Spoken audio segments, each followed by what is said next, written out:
ini Permaniswari NIM 190111125. Baik, di sini saya akan menjelaskan pengertian dari spiritualitas. Spiritualitas adalah salah satu aspek yang penting dalam kehidupan. Dia hanya mempererat hubungan antar manusia dan Tuhan dan sesama. Spiritualitas selama ini kerap dipakai banyak orang sebagai pedoman dalam menjalani kehidupan. Spiritualitas artinya kepercayaan pada sesuatu yang berada di luar diri, misalnya tradisi dan agama. Selain dengan Tuhan, kepercayaan juga melibatkan hubungan individu dengan sesama maupun dunia secara keseluruhan. Spiritualitas juga kerap dikaitkan dengan pencairan jati diri dan makna hidup. Beberapa orang mengabarkan pengalaman spiritualitas sebagai hal yang sakral atau punya makna mendalam dalam hidupnya. Beberapa tanda seseorang tengah memperdalam spiritualitas adalah sebagai berikut. Yang pertama yaitu memperdalam hubungan dengan orang lain. Yang kedua yaitu mencari kebahagiaan di luar harta atau materi lainnya. Dan yang ketiga membuat dunia menjadi tempat yang lebih baik. Yang keempat berada dalam proses pencarian makna dan tujuan hidup. Cara masing-masing orang memperdalam spiritualitas mungkin akan berbeda antara satu dengan yang lainnya.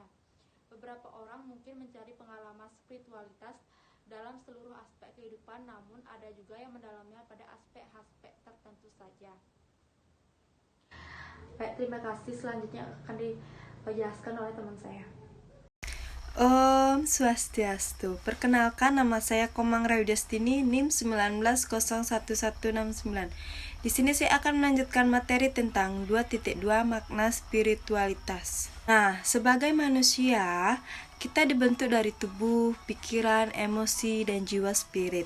Spiritualitas memberikan ekspresi bahwa ada sesuatu di dalam diri kita, yaitu berkaitan dengan perasaan, dengan kekuatan yang datang dari dalam diri kita, dengan mengetahui terdalam kita. Spiritualitas merupakan sebuah istilah di mana banyak orang menginginkannya untuk dapat dimasukkan ke dalam kehidupan kita.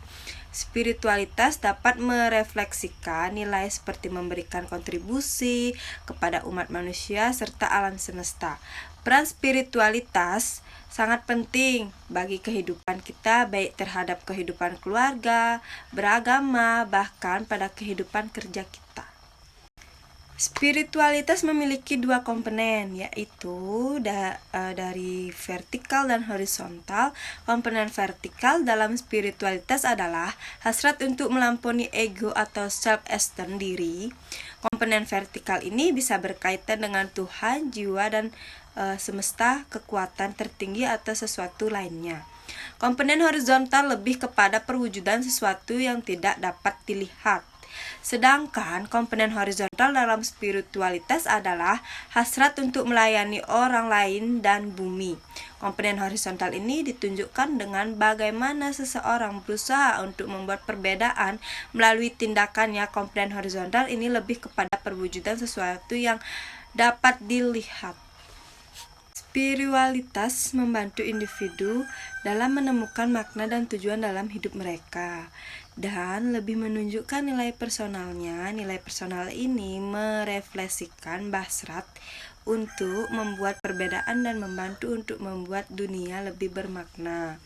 Jadi, maka dari itu, memiliki spiritualitas kehidupan sehari-hari sangat penting untuk membuat kita menjadi individu yang utuh dan bermakna. Sekian dan terima kasih dari presentasi saya. Saya lanjutkan ke teman saya. Om Santi Santi Santi Om.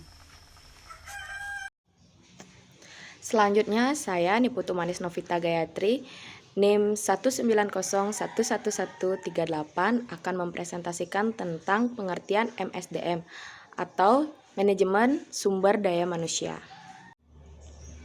Sumber daya manusia merupakan salah satu sumber daya yang sangat penting di samping daya non-manusia yang ada dalam organisasi. Sumber daya manusia merupakan satu-satunya sumber daya yang memiliki akal, perasaan, dan kemampuan keterampilan, pengetahuan, dorongan daya, dan karya. Semua potensi yang ada dalam manusia itulah yang akan membawa organisasi dalam mencapai tujuannya. Secanggih apapun kemajuan teknologi, mudahnya akses informasi, banyak modal, dan memadainya bahan, namun jika tanpa manusia, maka akan sulit untuk mencapai tujuan organisasi. Dari pentingnya peran manusia tersebut, muncullah manajemen sumber daya manusia atau yang disebut dengan MSDM. MSDM sebenarnya merupakan suatu gerakan pengakuan terhadap pentingnya sumber daya manusia yang cukup potensial yang perlu dikembangkan sedemikian rupa sehingga mampu memberikan kontribusi yang maksimal bagi organisasi dan bagi pengembang dirinya. Manajemen sumber daya manusia terdiri dari 4 suku kata, yaitu manajemen, sumber, daya, dan manusia. Yang mana dari keempat kata tersebut tidaklah sulit untuk dipahami, yaitu proses pengendalian berdasarkan fungsi manajemen terhadap daya yang bersumber dari manusia itu sendiri. Terima kasih. Perkenalkan, nama saya Martina Sulistia, NIM 190-11165. Baik, di sini saya akan menjelaskan tentang praktek-praktek manajemen sumber daya manusia. Manajemen sumber daya manusia melibatkan semua keputusan dan praktek manajemen yang mempengaruhi secara langsung sumber daya manusianya. Juga menyangkut desain sistem perencanaan, penyusunan karyawan, pengembangan karyawan, pengelolaan karir, evaluasi kerja, komposisi karyawan, dan hubungan ketenaga kerjaan yang baik. Manajemen sumber daya manusia memfokuskan perhatiannya pada pengaturan peran sumber daya manusia dalam kegiatan suatu organisasi. Praktek-praktek manajemen sumber daya manusia atau MSDM. Yang pertama yaitu rekrutmen. Manusia SP. Menurut SP Sigen, rekrutmen adalah proses pencarian, menemukan, dan menarik para pelamar untuk dipekerjakan dalam dan oleh suatu organisasi. Maksud rekrutmen adalah untuk mendapatkan persediaan sebanyak mungkin calon-calon pelamar sehingga organisasi akan mempunyai kesempatan yang lebih besar untuk melakukan pilihan terhadap calon pekerja yang dianggap memenuhi standar kualitatif organisasi.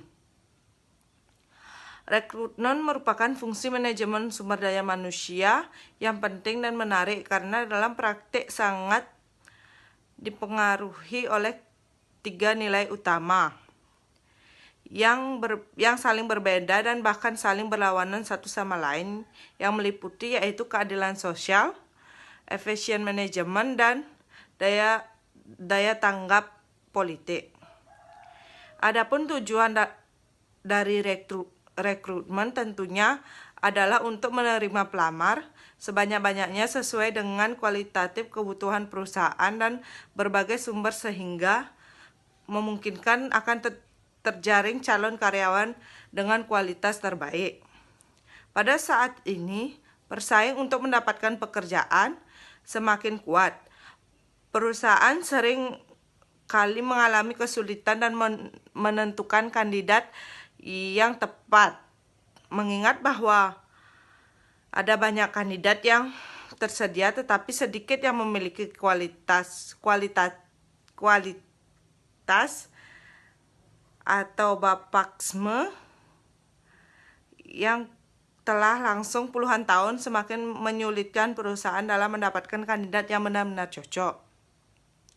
Selain menentukan keahlian dan keterampilan, petugas rekrutmen harus benar-benar mempersiapkan proses rekrutmen secara maksimal. Yang kedua yaitu seleksi. Seleksi adalah usaha pertama yang harus dilakukan perusahaan untuk memperoleh karyawan yang kualifikasi dan komponen yang akan menjabat serta mengerjakan semua pekerjaan pada perusahaan. Menurut T. Hani Hondoko, langkah-langkah yang seleksi penerimaan pegawai meliputi yaitu pertama, penerimaan pendahuluan. Organisasi memilih para karyawan dan pelamar memilih perusahaan. Seleksi dimulai dengan kunjungan calon pelamar ke kantor personalia atau dengan permintaan tertulis untuk aplikasi. Bila pelamar datang sendiri, wawancara pendahuluan dapat dilakukan. Tes yang kedua yaitu tes-tes penerimaan.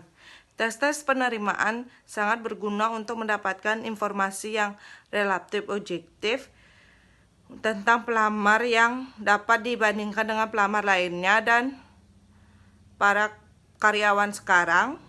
Adapun macam-macam tes dalam seleksi penerimaan antara lain tes psikologi, tes pengetahuan, dan tes penampilan. Yang ketiga yaitu wawancara. Wawancara seleksi adalah percakapan formal dan mendalam yang dilakukan untuk mengevaluasi apakah dapat terima atau tidaknya seorang pelamar. Yang keempat yaitu pemeriksaan referensi. Referensi bermanfaat dalam mengurangi ketidakpastian. Setidaknya dapat melengkapi atau memperjelas aspek-aspek yang menimbulkan keraguan pada saat wawancara. Yang kelima yaitu evaluasi medis. Evaluasi medis ini mengharuskan pelamar untuk menunjukkan informasi kesehatan. Wawancara atau atasan langsung. Atasan langsung atau penyelia merupakan orang yang bertanggung jawab atas para karyawan baru yang diterima. Oleh karena itu, pendapat dan persetujuan mereka harus diperhatikan untuk keputusan final. Yang ketujuh yaitu keputusan penerimaan. Keputusan penerimaan menandai berakhirnya proses seleksi dan sudut pandang hubungan masyarakat. Pelaksanaan seleksi harus dilakukan secara jujur, cermat, dan objektif supaya yang diterima benar-benar kualitatif untuk menjabat dan melaksanakan pekerjaannya. Untuk itu, dalam proses seleksi, organisasi harus berupaya untuk mendapatkan calon karyawan yang sesuai dengan sikap budaya perusahaan, berkemampuan yang tinggi untuk mencapai tujuan perusahaan. Setiap organisasi maupun pribadi mempunyai peluang untuk sukses dan ini merupakan sebuah kesempatan yang mahal. Namun, untuk dapat sukses diperlukan kemampuan untuk kekuatan serta kualitas yang dapat diandalkan. Kekuatan yang sangat bermutu dan mampu mengubah tantangan menjadi peluang. Apapun peluang untuk mendapatkannya, kita harus menyiapkan sebuah kekuatan. Di antaranya, kekuatan tersebut adalah dalam menyiapkan sumber daya manusia atau SDM. Adapun ciri-ciri spiritual SDM bermutu adalah memilih ciri-ciri spiritual sebagai berikut, yaitu meyakini organisasi menyeru kepada kebijakan. Banyak ibadah sebagai bukti keyakinan. Berani di atas kebenaran yang diyakini. Amal bersihnya. Hidup mencerminkan karakter yang baik. Niat, ikhlas, iman, takwa, dan salehah. Integrasi yang tinggi antara pikiran, ucapan, dan tindakan. Memiliki keyakinan menyeluruh. Memiliki karakter sesuai dengan nilai-nilai Islam. Kepribadian menjaga keaslian, kejujuran, kesetiaan, ketaatan, dan istiqomah. Terima kasih. Om Swastiastu. Perkenalkan, nama saya Kadek Pardila Sari, NIM 19011150. Di sini saya akan menjelaskan tentang praktek-praktek manajemen sumber daya manusia. Yang ketiga, pelatihan dan pengembangan. Manusia memerlukan pelatihan dan pengembangan agar terbentuk individu-individu yang baik, yang sanggup memikul amanah dan beban yang diberikan. Demikian pula, perusahaan akan memenangkan persaingan ketika memiliki aset, terutama berupa SDM yang amanah dan profesional, yaitu SDM yang berkualitas dan berdaya saing. Yang keempat, penilaian kerja. Penilaian kerja terhadap karyawan adalah menilai rasio hasil kerja nyata dengan standar kualitas maupun kuantitas yang dihasilkan setiap karyawan. Adapun tujuan dan kegunaan penilaian kerja di dalam sebuah perusahaan adalah: yang pertama, sebagai dasar pengambilan keputusan yang digunakan untuk promosi, demosi, pemberhentian, dan penetapan besarnya balas jasa. Yang kedua, untuk mengukur prestasi kerja, yaitu sejauh mana karyawan bisa sukses dalam pekerjaannya. Yang ketiga, sebagai dasar untuk mengevaluasi efektivitas seluruh kegiatan di dalam perusahaan.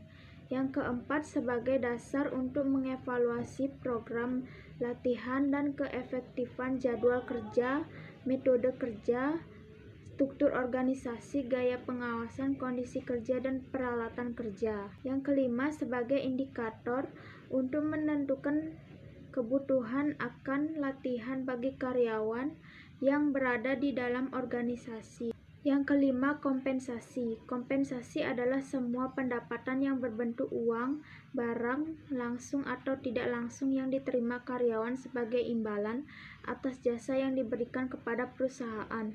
Tujuan pemberian kompensasi antara lain adalah sebagai ikatan kerjasama, kepuasan kerja, pengadaan efektif, motivasi, stabilitas karyawan, disiplin, serta pengaruh serikat buruh dan pemerintah.